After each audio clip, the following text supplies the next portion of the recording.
Write down heading in bold letters Q.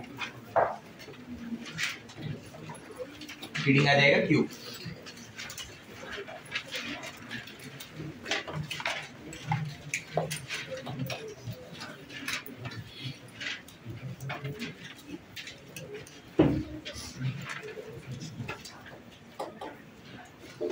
लिखा. चलो, if I consider this room as a cube. अब आप ऐसा मान लीजिए कि मैं इस रूम को क्या मान रहा हूँ, क्यूब. फिर दिस क्यूब, इसकी एनालिसिस देख रहे, इसका एनालिसिस कर रहे हैं क्या क्या इस क्यूब के अंदर अपने को देखने को मिल रहा है. तो अगर इस रूम को मैं क्यूब मानता हूँ तो tell me the number of corners in this room. कितने हो जाएंगे? 8 कॉर्नर, 4 ऊपर के फेस में और 4 नीचे के फेस में. 8 कॉर्नर दिख गए, बराबर. Tell me the number of faces. 6 faces. Very nice. 6 faces कौन से बता सकते हैं? ये बोर्ड का फेस, बराबर. सामने डोर का फेस 2 हो गया. दोनों तरफ का वॉल 4 हो गया. ऊपर और नीचे 6 हो गया. क्लियर है? अरे इसके समझेंगे, सुनो. Tell me number of edges. कितने एजेस होंगे? 12 होंगे. पक्का? सोच लो कैसे.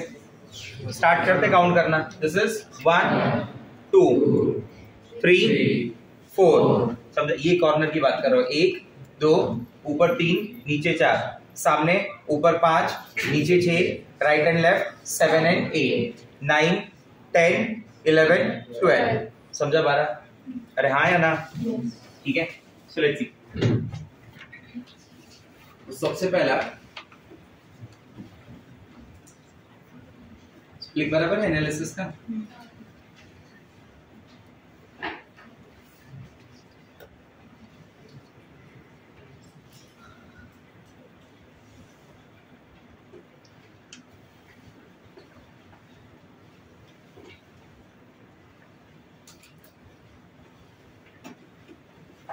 ठीक है, काउंट कर लो एजेस यहाँ पे और समझ में आ जाएगा तुमको. नंबर 1, नंबर 2, नंबर 3, नंबर 4, बराबर. 5 6 7 8. ठीक है. 9 10 11 12. बराबर. वापस देख लो एक बार. ऊपर 4 हो गए, नीचे 4 हो गए, लेफ्ट में 2, राइट में 2. टोटल कितने हो गए? 12. ठीक है. तो आपने क्या बोला मुझे? कितने corner? How many corner? 8 corner. How many faces? 6 faces. बराबर. And how many edges? 5. ठीक है. If there are 6 faces and can I say there is one center in this cube? कोई भी बॉडी और एक सेंटर होगा ना उसका. तो इस क्यूब में इधर एक सेंटर है, बराबर. जिसको सिंपल से वर्ड में आप सेंटर बोलो या फिर बॉडी सेंटर बोल दो. ठीक है. If there are 6 faces, so don't you think there will be 6 face center also? हाँ है ना. ये वाले फेस का सेंटर किधर हो गया? इधर. सामने वाले फेस का सेंटर डोर के ऊपर ना. हाँ है ना. ठीक है.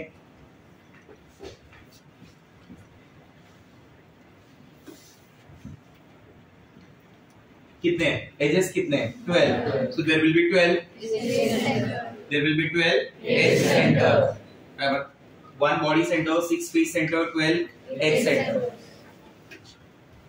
मैं क्या बोल रहा हूँ कि ऊपर के फेस में, बराबर. कंसिडर दिस एज अ ऊपर वाला फेस अपना. ठीक है. और इस कैमरे के कॉर्नर से, उधर के कॉर्नर से इधर जहाँ पे बोर्ड है ना, स्विच, बराबर, वहां के कॉर्नर पे एक लाइन जा रहा है, बराबर. क्या बोला जाएगा इसको? फेस के ऊपर ही लाइन है ना, बराबर. तो अपोजिट कॉर्नर को क्या कर रहा है? मैच कर रहा है. तो मैं इसे क्या बुलाऊंगा? Face diagonal. क्या बुलाऊंगा? Face diagonal. ऐसा फेस डायगोनल हर एक फेस में कितना पॉसिबल है? 2. ये 2 कॉर्नर के बीच का, ये दोनों अपोजिट कॉर्नर के बीच का. तो अपने पास टोटल फेसेस कितने हैं? 6. तो total number of face diagonal कितना बन सकता है? 12. आप समझे मैं क्या बोलना चाहता हूँ? ये आपने फेस बनाया. ये कौन सा फेस है? बोर्ड वाला, बराबर. Face diagonal number 1, face diagonal number 2. तो tell me the number of face diagonal. Each कितना? 2. बराबर. टोटल 6 फेस सेंटर है, 6 फेसेस है ना. तो हर एक के ऊपर कितना आ जाएगा? 2. कितने बॉडी डायगोनल पॉसिबल होंगे? बोलो कितने बॉडी डायगोनल? सोचो. 4. Very nice. कैसे? यहाँ से कॉर्नर से स्टार्ट किया, उधर के कॉर्नर पे गया, ये कितना हो गया? 1. फिर वहां के कॉर्नर से ये नीचे का कॉर्नर कितना हो गया? 2. ये तो एक साइड का हो गया, 2 इस तरफ भी तो मिलेगा. तो कितने हो गए टोटल? 4. तो नंबर ऑफ बॉडी डायगोनल बोलो number of body diagonal, clear है बात, ठीक है। And there will be 23 element of symmetry, there will be 23 element of symmetry. इसका मतलब क्या है? 23 एलिमेंट ऑफ सिमेट्री का मतलब ये है कि इस पर्टिकुलर क्यूब को देयर आर 23 वेज जिसके थ्रू आप डिवाइड करेंगे तो ये क्यूब 2 इक्वल पार्ट में डिवाइड होगा, 2 इक्वल पार्ट में डिवाइड होगा। उसमें से एक है सीधा सीधा सेंटर ऑफ सिमेट्री, एक है सेंटर ऑफ सिमेट्री। इस पूरी क्यूब का एक सेंटर होगा, बराबर, वो एक वहां पे माना जाएगा, वो एक एलिमेंट ऑफ सिमेट्री है। अगर इस क्यूब को मैं ऐसे कट कर रहा हूं लाइक दिस, बराबर, तो don't you think cube 2 part में हुआ? This is plane of symmetry, this is plane of symmetry. एक ऐसे हो गया, एक ऐसे भी तो हो सकता है, अरे हाँ या ना? देखना, ये नंबर 1, ठीक है, ये नंबर 2 और ये नंबर 3, तीनों में डिफरेंस समझा क्या था? ये ऐसे कट हुआ, फिर ये ऐसे कट हुआ और फिर ऐसे कट हुआ। पहली बार ऐसे था ना, हाँ या ना? ऐसा, this is 1, this is 2 and this is 3। Clear है? आया समझ में? ये तो 3 प्लेन मैंने ऐसे बताया जिसके थ्रू क्या हुआ, क्यूब इक्वल पार्ट में डिवाइड हुआ। एक और प्लेन बताता हूँ, देखो ये वाला जो है इसको अज्यूम करेंगे आप, ठीक है, इसके थ्रू सामने वाले पे जा रहा है, अपोजिट एजेस पे, बॉडी डायगोनल जो जहां पे है ना वो वाला, इसके थ्रू यहां से प्लेन वहां जा रहा है। तो डोंट यू थिंक अगर मैं यहां से कट करते वहां पे जा रहा हूं तो 2 इक्वल पार्ट में डिवाइड होगा? डायग्राम अगर देखना है तो ऐसे देख लो।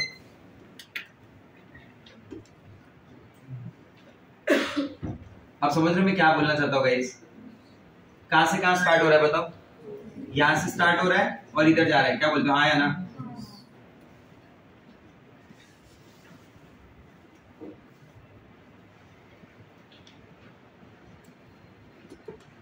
कुछ समझा? एक ऐसे भी तो पॉसिबल है, ऐसे यहां से स्टार्ट होगा, इस वाले एज से यहां पे जाएगा, बराबर, मतलब जितनी भी एजेस है ना उनके अपोजिट में सब में पॉसिबल है। एक ऐसा भी तो पॉसिबल है,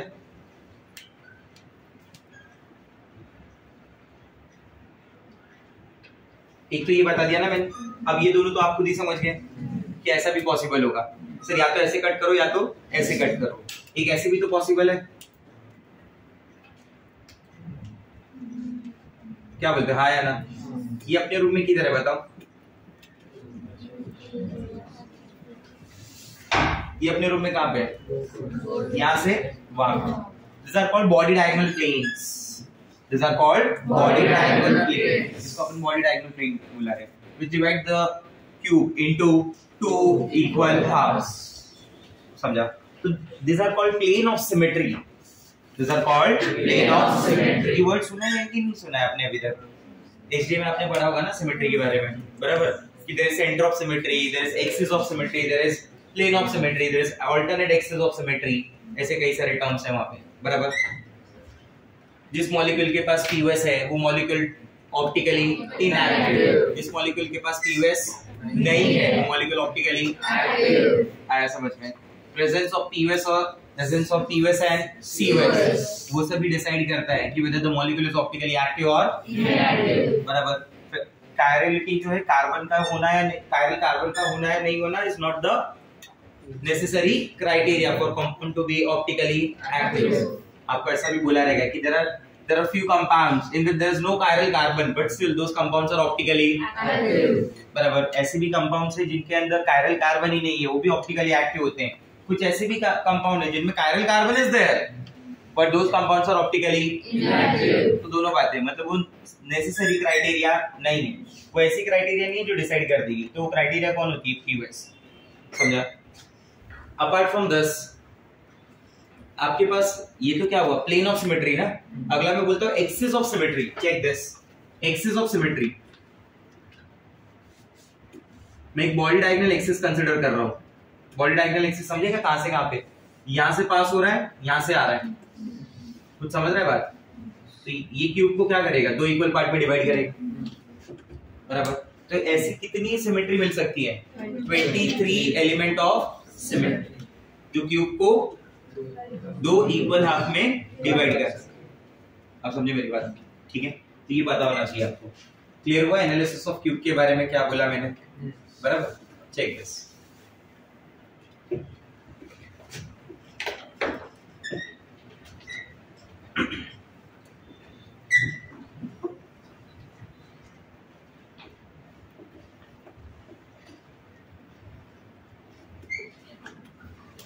तो फर्स्ट पॉइंट में ये पता होना चाहिए क्यूब के अंदर पॉइंट्स क्या है। How many corner? 8, face 6, edges 12, center 1, base center 6, edge center 12, face diagonal 12, body diagonal 4, element of symmetry 23. Perfect, nice. Next, number 2. आगे बढ़ते सेकंड पे। सेकंड में मैं डिस्कस करने वाला हूं यहाँ पे face diagonal and body diagonal of cube. Face diagonal and body diagonal of cube, इनका क्या लेंथ रहेगा? ठीक है, let A is edge length of cube. मैं ऐसा मान के चल रहा हूं कि जो क्यूब है ना मेरे पास, ठीक है, यहां से लेके यहां तक, ये क्या हो गया? A हो गया। इसका एज लेंथ क्या बोल दिया मैंने? A। It's edge length is A term मान लिया। अब मैं ऐसा बोलता हूं कि अगर if A is edge length तो फेस डायगोनल क्या होगा और बॉडी डायगोनल क्या होगा? चलो चेक करते हैं।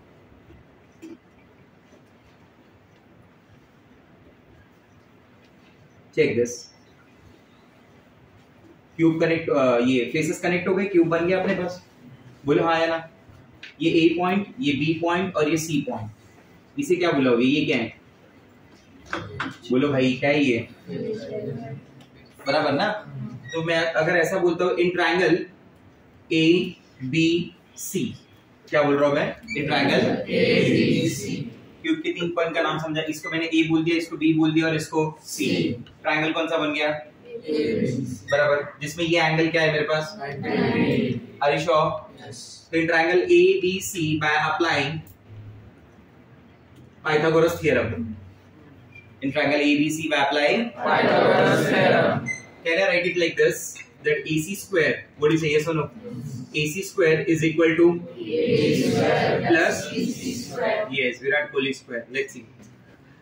इसमें AB ये जो लेंथ है ये क्या है? A है ना, और ये वाली जो लेंथ है वो क्या है? बराबर।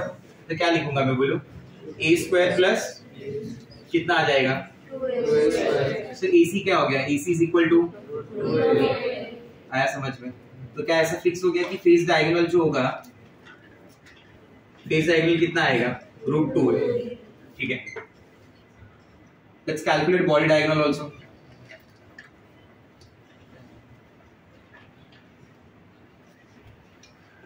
ये ऑलरेडी पता है मुझे, ये A है, ये B पॉइंट है, ये C पॉइंट है, बराबर, ये D पॉइंट है। ठीक है, D पॉइंट को अगर मैं कनेक्ट कर दूं किसके साथ? C पॉइंट के साथ, तो उसे क्या बोलेंगे? Body diagonal. ये एंगल क्या होगा? This angle is 90 degree. Can I write it like this, in triangle ADC, ADC, ADC में AD square is equal to, what you say? Come on, AC square plus that is C, this is CD, sorry, CD square is equal to AC square plus AC square. AC कितना है मेरे पास already? √2A का square. √2A का square comes, √2 का क्या हो गया? 2, और A का स्क्वायर, और AD का समझा, क्योंकि AD की लेंथ क्या है? A है, बराबर। 2A square plus A square comes 3A square. So accordingly CD क्या हो जाएगा? √3A। So can I write it like this, that body diagonal of cube, that body diagonal of cube is equal to √3A. What do you say? Yes or no? सही है। If I compare, if A is edge length, if A is edge length, तो अगर मैं comparison करूं between face diagonal and body diagonal, तो आपको नहीं लगता बॉडी डायगोनल ऑफ क्यूब हमेशा ज्यादा होगा कंपेयर टू फेस डायगोनल? बराबर। आप ऐसा इमेजिन करें कि दो एटम का कंपैरिजन है, ठीक है, दो एटम का कंपैरिजन है, दोनों की डिस्टेंस को मैं एक्चुअली देखना चाहता हूँ। एक एटम D पॉइंट पे प्रेजेंट है, एक एटम किधर प्रेजेंट है? D, बराबर, और एक एटम है A पॉइंट पे, और एक एटम है C पॉइंट पे। समझा मैं क्या बोलना चाहता हूँ? एक एटम किधर बताया मैंने? दिस इज पॉइंट D, फिर मैंने बोला दिस इज पॉइंट A, बराबर, and this is point C। Agree? ऐसे पॉइंट्स हैं, बराबर। अब मैंने आपसे पूछा कि ये जो एटम D और C पे इसका डिस्टेंस क्या हो गया? तो आप बोलेंगे √3 है। मैंने बोला जो पॉइंट A और D के बीच में इसका डिस्टेंस क्या हो गया? आप बोलेंगे डिस्टेंस A है। फिर मैंने बोला ये जो पॉइंट A और C के बीच में है, ये वाला दिख रहा है, ये पॉइंट का डिस्टेंस क्या हो गया? √2 है। आया समझ में? हाँ या ना? तो a √2a √3a में सबसे शॉर्टेस्ट डिस्टेंस कौन सी हुई? a, next √2a, next √3a, बराबर। तो जो मेरे सबसे क्लोज है ना वो मेरा नियरेस्ट है। अरे नहीं समझा? जो मेरे सबसे क्लोज है वो कौन है? नियरेस्ट। ये दोनों मेरे नियरेस्ट है, सेम डिस्टेंस पे है ना। ये दोनों मेरे नेक्स्ट नियरेस्ट हैं, ये दोनों मेरे नेक्स्ट टू नेक्स्ट नियरेस्ट है। तो आपको पूछेगा कि कौन सा एटम नियरेस्ट है, कौन सा एटम, जो नियरेस्ट एटम है वो कौन से डिस्टेंस पे है। तो पॉइंट डी से पॉइंट ए का जो एटम है वो नियरेस्ट है मेरे लिए। पॉइंट डी से ए से ये जो सी वाला पॉइंट है, बराबर, ये ए से सी वाला पॉइंट का डिस्टेंस क्या है? √2, और डी से सी वाले पॉइंट का डिस्टेंस क्या है? √3। तो आपको मान लो डिस्टेंस पूछ लिया, बराबर। तो ऐसा क्वेश्चन आगे अपन डिस्कस करने वाले कि कितने डिस्टेंस पे है, क्या है, नियरेस्ट है, नहीं है, तो उसलिए अपनी को ये सारी बातें पता होनी चाहिए। Third one,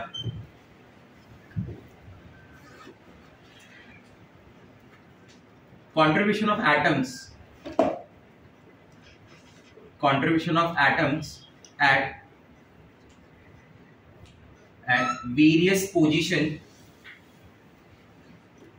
contribution of atom at various position in Q, contribution of atom at various position in Q. Now you consider this room as a cube. ये रूम अपने लिए हमेशा क्यूब ही है, ठीक है, जब तक क्यूब के बारे में पढ़ेंगे। अब मान लो इस रूम में अपने को मिलता है 1 करोड़ रुपया, बराबर। ये रूम के अरेंजमेंट कैसे पे लो समझ लो। दिस इज रूम नंबर 1, बाजू में रूम नंबर 2, अपने सामने रूम नंबर 3, 2 के सामने रूम नंबर, ये 4 ग्राउंड फ्लोर, 4 इसके ऊपर एग्जैक्टली सेम फर्स्ट फ्लोर, हाँ या ना? ये 4 ग्राउंड फ्लोर, इसके ऊपर 4 फर्स्ट फ्लोर, टोटल कितने रूम हो गए? याद है उस दिन वो 8 यूनिट सेल बताई थी? अरे हाँ ना, 1 2 3 4 5 6 7 8 वैसे वाले, ठीक है। अब मान लो कि अपने को इस रूम में, ये जो रूम है ना, इस रूम की ये वॉल दिख रही है, इस वॉल पे 1 करोड़ मिलता है, बराबर। कहीं से पता चल गया इस वॉल के अंदर 1 करोड़ है, तोड़ देंगे अपन वॉल? अरे ऑब्वियस है तोड़ देंगे ना भाई, ये वॉल बनाने के लिए 1 करोड़ खर्चा थोड़ी जाता है, तोड़ देंगे या नहीं तोड़ देंगे? अगर इसके अंदर 1 करोड़ मिला तो उसमें कितने लोग का हिस्सा? 2 ना? कौन 2? एक अपन, एक बाजू वाला। अपने हिस्से कितना आया? 50 ना, मतलब 50% अपना, 50% उसका। मान लो अगर ऐसा कुछ पता चला कि यहाँ पे ये जो रूम है अपना, ये रूम के अंदर ही प्रेजेंट है 1 करोड़, ये जहाँ पे फैन है उधर, तो किसका? तो what's the contribution in that case? 100%, पूरा 1 करोड़ अपना। क्या बोलते हैं, हाँ या ना? क्लियर है? जहाँ पे अपने स्विच है, उस स्विच का एज दिख रहा है, उस एज के ऊपर अगर 1 करोड़ मिल रहा है, तोड़ दिया उसको, किसका किसका पैसा होगा वो? कौन 4? एक अपन room number, room number, room number, room number, room number, बस ना, 4 का ही हुआ ना। अपने इससे कितना आया? 1/4, that is 25%।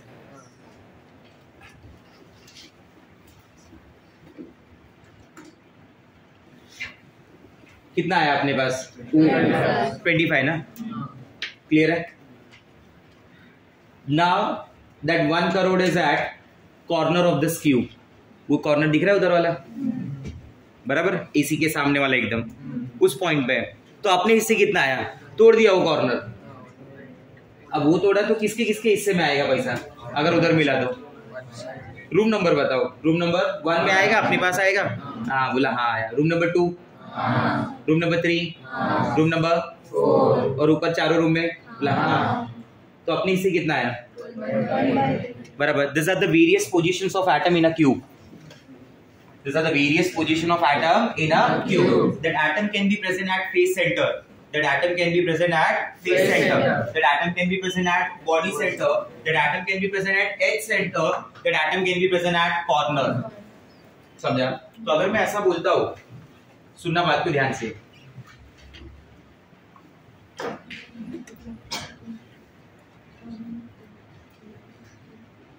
if the atom is present at body center, body center का मतलब क्या हो गया? कुटे, it is inside the cube. If the atom is at inside the cube, not only body center, मैं दूसरा वर्ड ऐसे भी बोल सकता हूँ कि जरूरी नहीं हो बॉडी सेंटर पे ही हो, वो क्यूब के अंदर कहीं भी हो, इस रूम में अगर इस कैमरे के पास मिला, यहाँ पे मिला, तो कभी भी अपने ही हो ना। In that case the contribution is 100%।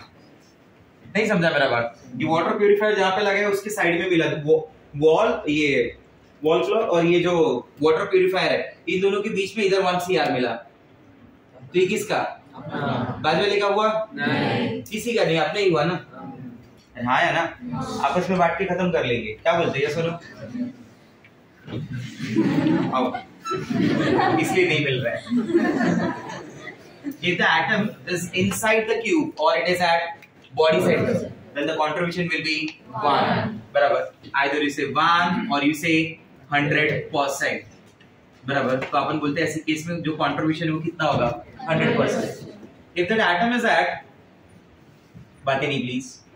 If that atom is at face center, if the atom is at face center, face center में तो अपने पास कितना है? फेस सेंटर में अगर हुआ तो सर फेस सेंटर के केस में हाफ होगा अपना, बराबर? यानी कितना percent? 50%. If the atom is at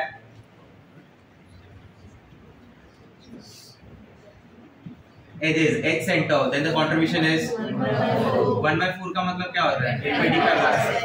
बराबर? If the atom is at corner of the cube, in that case it is 1/8, that is 12.5%. आया समझ में? क्लियर? सी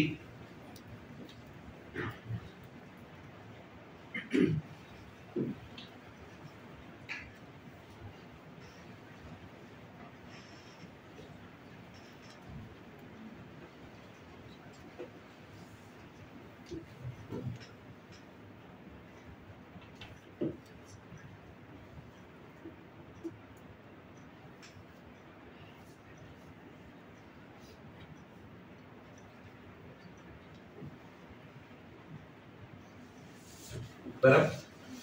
4 क्यूब आगे, 4 क्यूब पीछे, याद है ना? कि 4 क्यूब अगर मुझे दिख रहा है तो 4 क्यूब पीछे भी है, ये सुनो। अब मान लो कि इफ दैट एटम इज, ये कौन सी पोजीशन होगी क्यूब में? फेस का सेंटर है ना, तो ये कॉमन हो गया between cube 1 and cube 2, unit cell 1 and unit cell 2। What is ये सुनो, बराबर? अगर मान लो ये क्या है? पहले वाले क्यूब के अंदर है, पहले वाले क्यूब के अंदर मतलब inside the cube, body centre पे होगा। अब मैं वो यहाँ रखूं, इधर इधर कहीं भी हो, क्या फर्क पड़ता है? कंट्रीब्यूशन तो 1 ही हुआ ना। क्या बोलते हो? ये सर, ठीक है। अब आप ऐसा इमेजिन करो कि ये जो ये दिख रहा है ये पॉइंट, तो 2 में तो सीधा सीधा दिख रहा है, 2 आगे की तरफ दिखा और 2 पीछे, क्योंकि यही सेल वापस पीछे भी रिपीट हो रहा है ना। 4 सेल आगे है यूनिट सेल, 4 सेल पीछे। नहीं समझा? क्लियर हो रहा है? ऐसे समझेंगे सर? नो, ठीक है। बॉडी सेंटर आया समझ में? फेस सेंटर समझा? एच सेंटर समझा?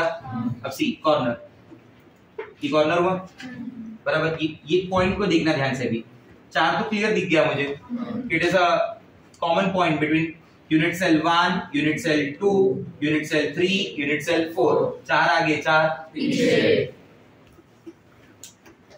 बराबर ना? आया समझ में? ठीक है। ये कौन सा वाला पॉइंट? Face centre. ये कौन सा वाला पॉइंट? बॉडी सेंटर और इनसाइड द क्यूब, बराबर? This is H centre, this is corner. समझ गए बात? ठीक है। Number 4, number of effective atom, बराबर? नंबर ऑफ इफेक्टिव एटम, जिसको मैं Z बोलता हूं, also called as rank of unit cell। या तो Z बोलो या तो क्या बोलो? rank of unit cell, ठीक है। किसी भी सेल के अंदर, किसी भी सेल के अंदर 8, मान लो जैसे क्यूब है, बराबर? तो जो क्यूब बन रहा है, जो यूनिट सेल है, क्यूब की जो एक यूनिट सेल है, उसके अंदर 8 सिंपल यूनिट सेल है अगर वो क्यूब की, तो उसमें 8 पोजीशंस पे एटम है। कितने पोजीशंस पे? 8, बराबर? उनका एक सर्टेन पार्ट है ना उस एटम में, वो 8 के 8 अपने थोड़ी ना है भाई। अगर मैंने बोला कि एटम कॉर्नर पे है, तो पूरा एटम अपना नहीं है, उसमें अपना कितना हिस्सा है? 1/8। अपना कितना हिस्सा है 1/8। आप समझे, वही कंट्रीब्यूशन का मतलब तो वही था ना। अगर वो एटम फेस सेंटर पे है तो अपनी यूनिट सेल का कितना है हाफ, आधा तो उसका है ना बाजू वाले का। If that atom is at edge center तो अपना कितना है 1/4। तो अगर मैं बोलता हूँ कि यूनिट सेल में 8 कॉर्नर पे एटम्स हैं तो आठों उस यूनिट सेल में ऐसा नहीं 8 एटम है, वो यूनिट सेल 8 एटम से फॉर्म हो रहा है, वो यूनिट सेल 8 एटम से फॉर्म हो रहा है, बट उस यूनिट सेल का नंबर ऑफ इफेक्टिव एटम कुछ अलग ही होगा। आप समझे मेरी बात को। हर एक कॉर्नर का अपने पास कितना इफेक्टिव आएगा 1/8। ऐसे कितने कॉर्नर है 8, तो मैं क्या लिखूंगा 8 इंटू 1/8। 8 इंटू 1/8 इज 1, मतलब उसमें पूरा मिला जुला के एक ही एटम है, पूरा मिला जुला के कितना है एक एटम। तो चेक दिस। तो ऐसे Z को कैलकुलेट करने के लिए अपने पास फॉर्मूला क्या है, number of atoms present eight corner, number of atoms present eight corner divide by 8। इसमें और इसमें क्या डिफरेंस है, number of corner multiply by 1/8।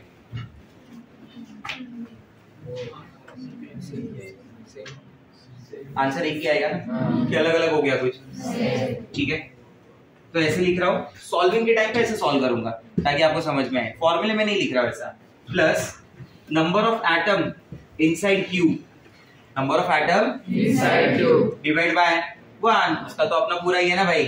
अब मैंने बोला नाउ इमेजिन एक क्यूब है, एक यूनिट सेल है बराबर, जिसमें एटम ये मान लो ये इतने ही क्यूब है, जिसमें एटम कहाँ पे, एक ये पोजीशन हो गई, इधर एक एटम है, एक ये पोजीशन पे एटम है बराबर, एक उस कैमरे के पास एक तीसरा एटम है, और ये ट्यूबलाइट और जो ब्लैक कलर का पेपर है इसके इधर एक एटम है। तो ये चारों एटम तो क्यूब के अंदर है ना, तो ये कितने काउंट होंगे 4, ये चारों अपने ही माने जाएंगे। बोली सही है सुनो। तो इनके लिए कंट्रीब्यूशन क्या हुआ 1, तो number of atom inside cube divide by 1 plus number of atom present at face centre divide by 2 plus number of atom present at divide by 4। आप समझ गए फॉर्मूला, क्या बोलते हो हाँ या ना, डिफाइन कर दो। इसका मतलब क्या हुआ, number of atoms present at बराबर, एन आई का मतलब क्या हुआ, number of atoms at inside the cube, N F का मतलब क्या हुआ, number of atoms present at face center of the cube, N E is the number of atoms present at बराबर, जेड का मतलब क्या हुआ, effective number of atom, Z is effective number of atoms. ठीक है। तो कुछ एग्जांपल्स के थ्रू देखते हैं। सबसे पहले जैसे मैं बात करता हूं सिंपल क्यूबिक यूनिट सेल। सबसे फर्स्ट एग्जांपल किसको ले रहे हैं, simple cubic unit cell. Simple cubic unit cell in which atoms are present only at corner. Simple cubic unit cell में मुझे पोजीशन समझाओ एटम का पोजीशन किधर किधर होता है सिंपल क्यूबिक सेल में। सिंपल सा आंसर है ओनली कॉर्नर। सिंपल क्यूबिक में ओनली कॉर्नर, सिंपल क्यूबिक में ओनली कॉर्नर, ये सिंपल क्यूबिक में ओनली कॉर्नर। ये देखो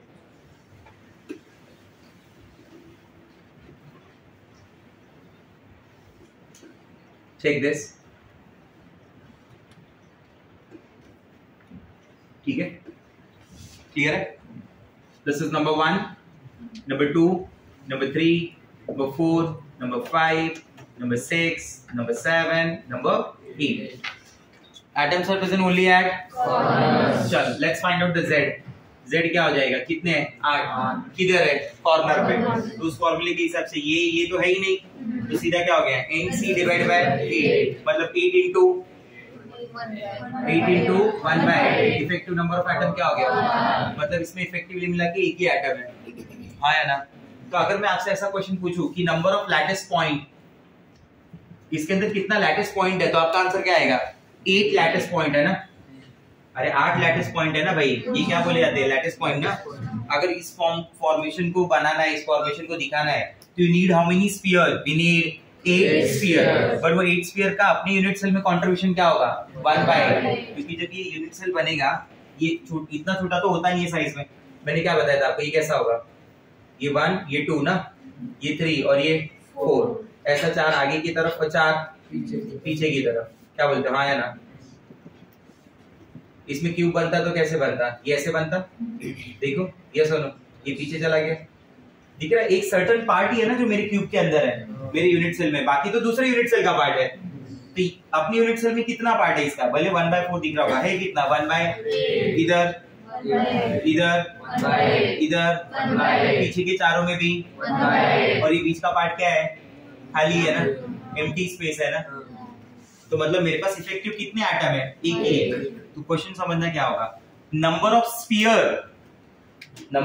sphere required for formation of SCC unit cell A, number of effective atom present in SCC unit cell 1। Difference clear है एकदम? 8 से बन रहा है बट 8 अपना नहीं है, समझा? अपना हिस्सा है, हर एक में कितना है उधर? 1 बाय, तो number of effective atom is 1। Try to understand this. Clear हो रहा है मेरा बात? नेक्स्ट सेकेंड इज, तो कोई पूछी कि सिंपल क्यूबिक सेट इसमें z की वैल्यू क्या हुई? तो z की वैल्यू हो गई 1। Second is body centered cubic cell in which, tell me the position of atom. Come on, position of atom क्या बोलेंगे? Your atoms are present at corner plus body center. Atoms are present at corner plus body center. ठीक है, let's see. तो corner plus body center में मैं क्या बोलूंगा कि Z अगर फाइंड आउट करना होगा तो कॉर्नर के लिए क्या हो गया? NC divide by 8, body centre inside NI divide by 1। तो क्या लिखूं? कॉर्नर पे 8 है, 8 into, correct, plus what about body centre? 1। What's the contribution? 1। तो Z कितना हो गया? 1 प्लस 1 दैट इज बराबर। तो in case of body center tell me the number of atom? 2 atom. Number 3, if the cell is face centered cubic cell, if the cell is face centered cubic cell, मान लीजिए जो cell है मेरे पास वो face centred cubic cell है, तो उसमें जो पोजीशन होगी एटम की कहां पे होगी? याद करके बताइए। कॉर्नर पे होगी और ऑल फेस सेंटर होगी। व्हाट डू गाइस से? यस और नो? तो Z क्या हो जाएगा? कॉर्नर पे 8 हो गया, 8 इंटू कॉर्नर पे नंबर ऑफ एटम कितने हुए? 8 into 8 into plus all face centre कितने हो गए? 6 इंटू बराबर। तो 3 प्लस 1 कितना हो गया? 4। तो Z की वैल्यू क्या आ गई? 4। तो नंबर ऑफ एटम के हिसाब से ज्यादा किसमें एटम दिखते हैं? FCC, फिर BCC, फिर SCC, क्योंकि SCC में कितना एटम आया? BCC में, FCC में। क्लियर हो रहा है बात? इसको अपन बोलते हैं number of effective atom. Z rank 1। तो कोई भी पूछे कि SCC, तो SCC के लिए Z is equal to 1 atom. अभी जो अपन एटम बोल रहे हैं ना, बेसिकली अपन सच में एटम की बात कर रहे हैं, बराबर? आयंस वगैरह में डील नहीं कर रहे हैं। अभी एक ही जैसे आइडेंटिकल एटम है सारे पोजीशंस पे, समझा मेरा बात? अलग अलग नहीं है, ठीक है? जैसे मैं बोलूं BCC, तो उसमें Z का वैल्यू क्या हो गया? कितने एटम का? 2 एटम, बराबर? FCC, तो Z is equal to 4 atom. समझ गए बात को? ठीक है। Type 1 numerical. This type 1 numerical is based on empirical formula of unit cell. This is based on the empirical formula of unit cell. ठीक है? जैसे क्वेश्चन ऐसा है कि क्वेश्चन सुनना ध्यान से। Type 1 question, find out the empirical formula of unit cell। क्या क्वेश्चन है बोलो? Find out the empirical formula of unit cell. Find out the empirical formula of unit cell. ठीक है? तो इसमें सबसे फर्स्ट क्वेश्चन ऐसा आया, question number 1, if A atoms occupy all corner, if A atom occupy all corner, ठीक है? A atom जो है ना सारे कॉर्नर को ऑक्यूपाई कर रहे हैं, and B atom occupy body center, B atom occupy body center, find out the empirical formula of unit cell। उसके आगे क्वेश्चन कंप्लीट हो गया। क्या बोलोगे?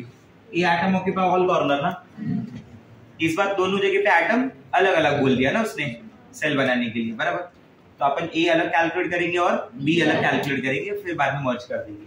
A कितना हो गया 8 8 इंटू समझा 1/8 क्यों लिया 1/8 those atoms are present at corner at corner contribution is 1/8 कितने नंबर ऑफ कॉर्नर है क्यूब में हाँ क्यूब का डिस्कशन हो रहा है ये मान के चलना है ठीक है B का क्या सीन है सर B में 1 into 1 दैट इज बराबर तो फॉर्मूला क्या बन जाएगा क्या फॉर्मूला बन गया ठीक है formula of unit cell is AB empirical formula of unit cell is AB ये भी उस एक यूनिट सेल का फॉर्मूला होगा बराबर ये जो एक यूनिट सेल होगी ना उसका फॉर्मूला क्या हुआ AB if A atoms occupy all corner if A atoms occupy all corner and B atom occupy all face center B atom occupy all face center find the formula of unit cell come on A is 8 into answer is B is 6 into 1/2 that is come on tell me what is the formula of unit cell A 1 है और B समझ रहे आप next if X atoms occupy all corner बराबर and Y atoms occupy all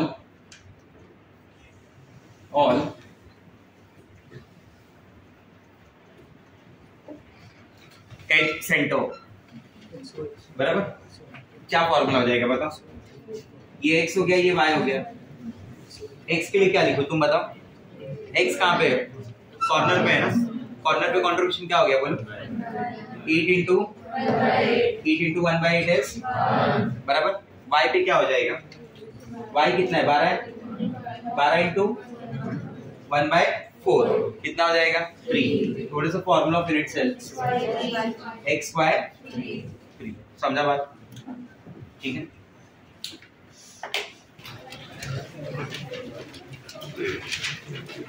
Spreader number 4 if A atoms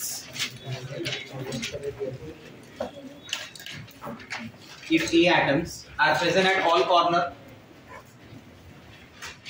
if A atoms are present at all corner साथ साथ में लिखते जाएंगे and B atoms are present at all face center C atoms are present at all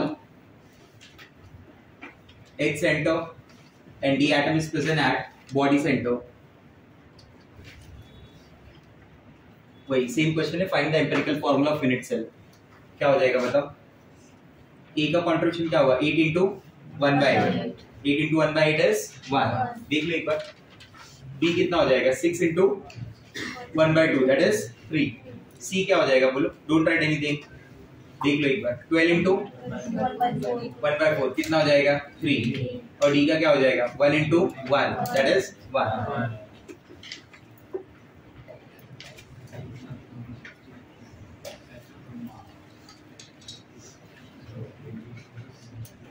बराबर अगर मैं बोलूं तो ये कौन सा एटम हो गए these are the atoms present at corners these are the atoms present at corners बराबर ये मान लिया बराबर ये चलो इधर A लिख दिया B एटम कौन से हो गए B atom are present at face center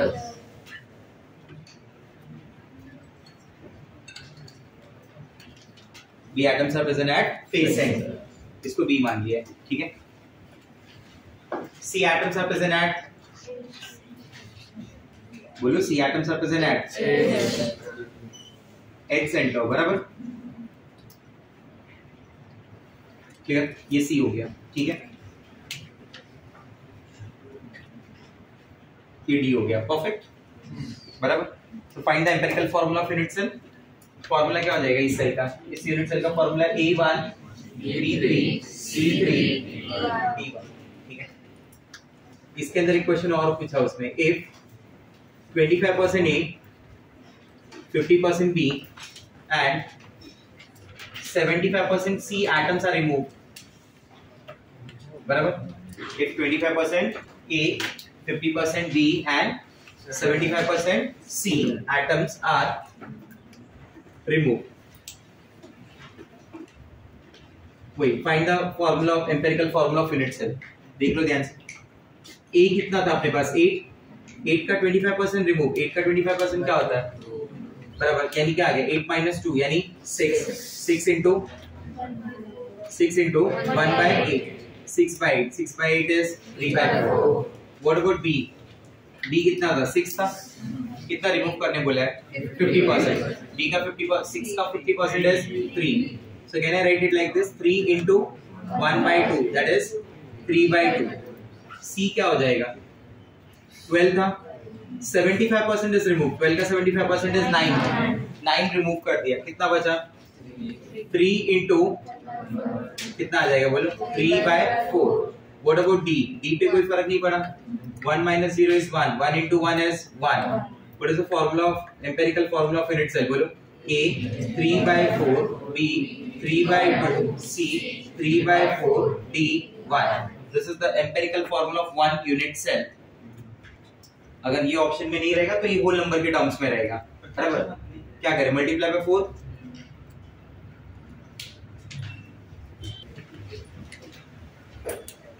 क्या करें बोलो? Multiply by 4. ये 4 and 4 gets cancelled. इधर 4 and 4 gets cancelled. ये 2 3 into 2 6. A 3 B 6 D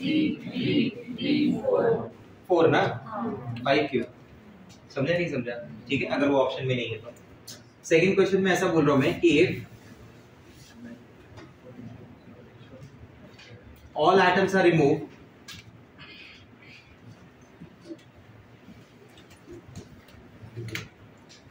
from one face of the cube. ये जो क्यूब है ना, इसके एक फेस से सारे एटम ही हटा दिए. फेस दिख रहा है उसका? ये अपर फेस, ये ऊपर वाला मान लो. तो क्या क्या गायब हुआ? अगर एक फेस से सारे एटम हटा दिए. 1 2 3 4 कॉर्नर गए. अरे बोलो हाँ ना. कितना एज सेंटर चला गया? कितना फेस सेंटर चला गया? कितना बॉडी सेंटर गया? एक भी. वो तो अंदर है ना. बराबर. तो क्या लिखूंगा मैं? बोलो. ए के लिए क्या हो जाएगा? 4 गए. 8 minus 4. कितना बचा? 4. 4 into that is perfect. D का क्या हो गया सीन? बोलो. डी का क्या हुआ? कितना गया? 1 गया ना. था कितना? 6 minus 1 5. 5 into that is सी का क्या सीन होगा? कितने गए? 1 2 3 4. यानी कितना था? 12 था. 4 चला गया. 8 into that is what about D? 1 into 1 is 1. What is the empirical formula of unit cell? A 1 by 2. B 5 by 2. C 2. बराबर. मल्टीप्लाई बाय 2 सब होल नंबर में कन्वर्ट. यस और no? If all atoms are removed from one of the edge. सारे atom जो as पे आ रहे हैं ना, वो हटा दिए. क्या क्या जाएगा बोलो? 2 कॉर्नर जाएंगे और एक एज सेंटर. बन जाएगा formula. Next. If all atoms are removed from one of the face diagonal axes. One of the face diagonal axes. किधर आता है face diagonal axis? ये क्या है? face diagonal axis है ना. बराबर. तो अगर मैंने ऐसे बनाया हुआ, ये face center, ये क्यूब का फेस हुआ, तो यहाँ से यहाँ दिख रहा है. ये पूरा रिमूव कर रहे हैं अपन. मतलब क्या क्या आइटम गए बोलो? ये कॉर्नर और फेस सेंटर. समझ जाएंगे? 2 कॉर्नर और एक face centre. If all atoms are removed from one of the body diagonal axis. Body diagonal axis कहां से कहां आएगा समझा? इस कॉर्नर से ऑपोजिट वाले कॉर्नर पे, बराबर। यहाँ से पास हो रहा है, यहाँ से बाहर आ रहा है, यहाँ से पास हुआ, ये कॉर्नर एटम गया, बीच में रास्ते में कौन मिला, डी मिला, उसके बाद कौन मिला, कॉर्नर। मतलब how many corner atom, how many body centre, बराबर। सॉल्व कर पाएंगे, ठीक है। एफ में if atoms are removed, if atoms are removed from one of the body diagonal plane, if atoms are removed from one of the body diagonal plane, अगर एक body diagonal plane के through atom हटा दिया तो body diagonal plane समझा ना, कहां से कहां होगा। ये मान लीजिए आपके क्यूब में पीछे का फेस है, ठीक है, ये आपके क्यूब में ये आगे वाला फेस है, ये वो फेस है जो बोर्ड का है, ठीक है, और ये वो फेस है जो डोर का है, बराबर, ठीक है। अब यहां से बॉडी डायगोनल प्लेन ऐसे आ रहा है, चेक दिस, लाइक दिस, सी। अब इसके रास्ते में कौन से एटम आएंगे बता दो। This is corner number 1, corner number 2, corner number 3, corner number 4, और इस तरफ के दोनों फेस सेंटर आ गए, और इधर और इधर का एज सेंटर आ गया, और बॉडी भी तो जाएगा, बॉडी सेंटर भी तो गया, बराबर। मतलब number of corner atom remove, कितने कॉर्नर गए, 4 corner. How many face center, how many edge center, how many body center, this are the atoms are remove. Clear हो रहा है बात, ठीक है।